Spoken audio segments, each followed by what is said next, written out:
Let me tell you a story. Back in the late 80s, early 90s, somewhere back in the mists of time, after my business, the Mackinac Kite Company, had successfully transitioned from being a pure play kite shop to being a hybrid kite toy business, we would always go to an event for the parents of young children. There was an organization here in town called the Year of the Young Child, and every year for a day, a Saturday in the fall, they would rent a school gymnasium, and all the local organizations and businesses that catered to the parents of young children would all come and set up and, talk about their services, shop their wares, and do all these sorts of things. And I always liked the opportunity. We'd set up, I'd put some of our Brio and Thomas the Tank and Playmobil on the floor. The kids would get a chance to play with our toys. I get a chance to chat up the parents. But really, it was kind of a pain in the neck. We had to schlep everything there. You know what I'm talking about. If you're in retail, you know schlepping. So we'd schlep everything there, set it up. The kids would all play, break it down, schlep it back. And we never really did that much in sales. There would be some sales during the day and there'd be a little bump the following week. But if you looked at it, just the revenue from that event, it wasn't worth it.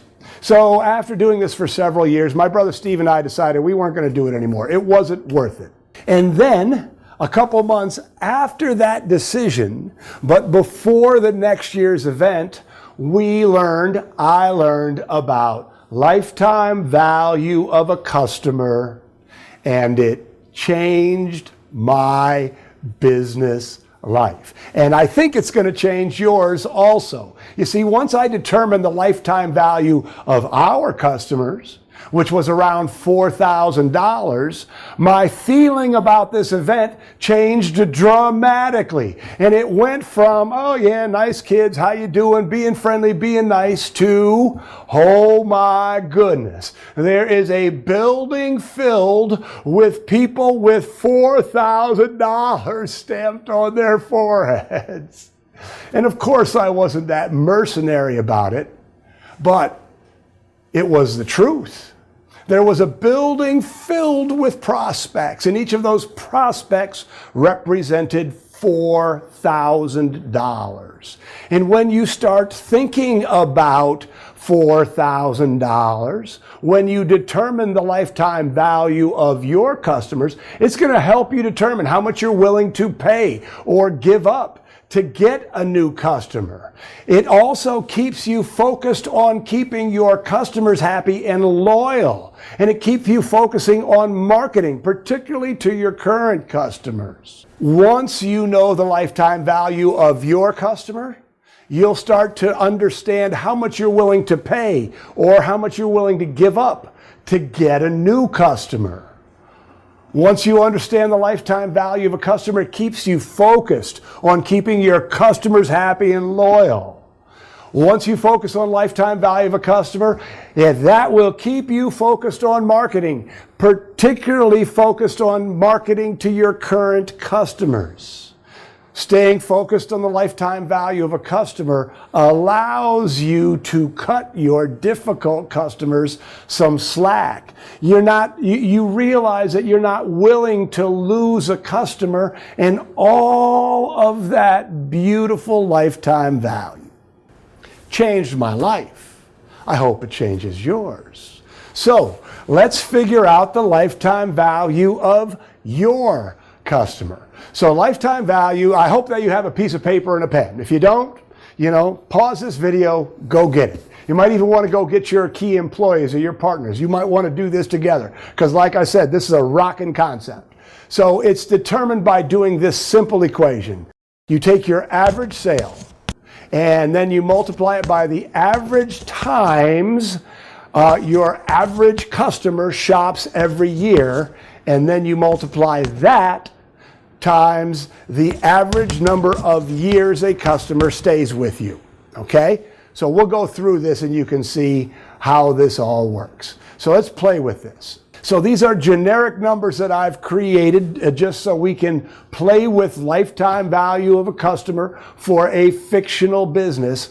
But what I really hope that you don't do is start thinking about the numbers, like saying, oh, my average sale is a lot different than that. My customer's different than that. Don't focus on the number, but focus on what the concept means to your business. So again, this is a fictional business with generic numbers. So in this fictional business, Bob's Boutique, let's call it, the average sale is $50. And at Bob's Boutique, the average customer comes in 6 times a year. Now, I know some of you are going, well, wait a minute. Some of my customers come in 3 times a day, and some of my customers come in once and never come back. I get that. We're just looking for an average. No matter what, there is always an average. So just spitball this number. Don't get too caught up in the minutia.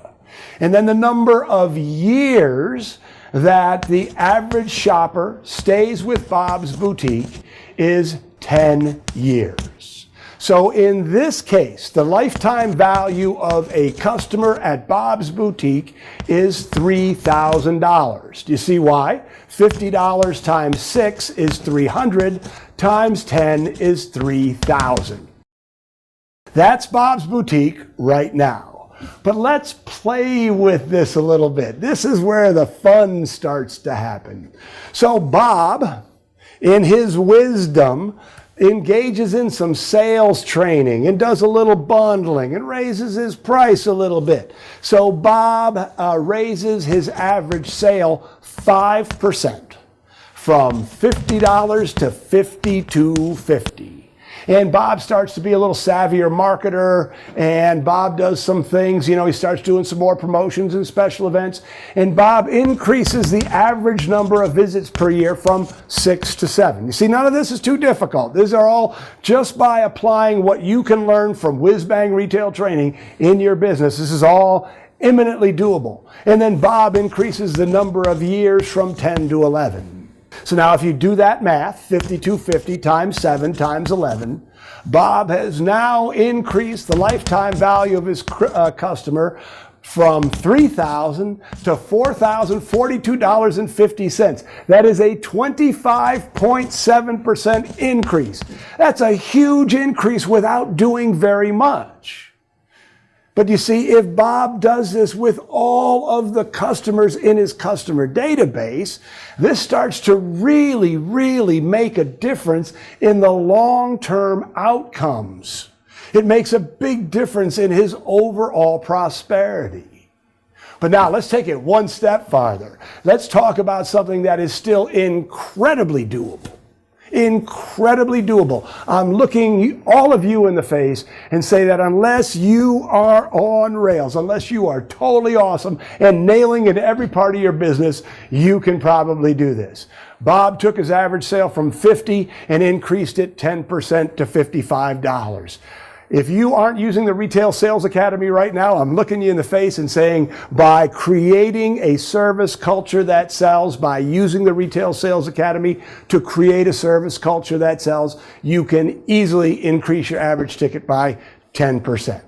Bob got serious about marketing. Bob started doing a lot more promotion. Bob started doing a lot more with social media. Bob started doing a lot more marketing. So instead of it being 6 times a year, Bob has increased the average number of visits per customer from 6 to 10. And because Bob is doing all of these things so well, he is engendering loyalty. You see, the beautiful thing about marketing correctly, this customer-focused marketing that we teach here at Whiz-Bang Retail Training, is that when you're doing it correctly, your customers come to know you, like you, trust you, be more loyal to you, stay with you longer. So instead of the average number of years being 10, Bob is keeping the average number of years to 15. Again, none of these numbers are mind-blowing. All of these numbers represent something that is very doable.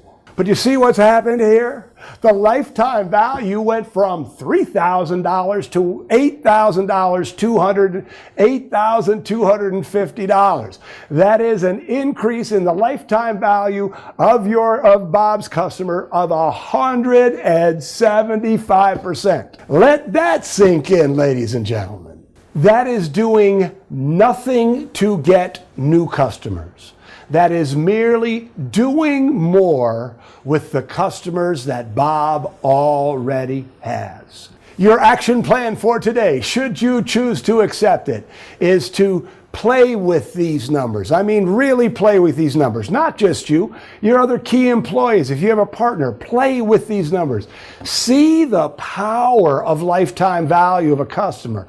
Recognize what it can do for the long-term profitability of your company, and start to mold your company around this concept so that you keep your customers first, so that you're always looking to A, keep your customers, and B, work to increase their lifetime value. There it is, lifetime value of a customer. That concept changed my business life forever. And if you've never been exposed to that concept before, I hope it changes yours. If you've already known about it, I hope it reinvigorates you. It helps you focus on doing the things that are going to give your customers that great experience, that are going to make them loyal, that will increase that lifetime value. If you don't subscribe to our free email tip of the week yet, I would strongly encourage you to go to whizbangtraining.com, sign up.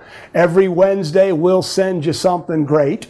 And if you want more information on how to build that sales culture that I talked about, or how to be a really, really whiz-bang marketer, go to Whizbang Training, or while you're there signing up for the tip of the week, and look at the Retail Sales Academy and look at the Retail Mastery Systems. They are two resources that will do amazing, amazing things for you. And until then, we'll see you next time. Let me tell you a story. To a hybrid Let me tell. All right, here we go. I got this.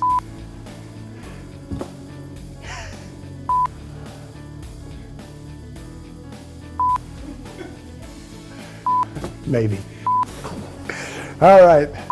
Okay, here we go. Cut your different. Let me start that part over. Let that thing sink in, ladies. Oh, let me start that. Let that thing. I'm going to start that over. We got to go to lunch.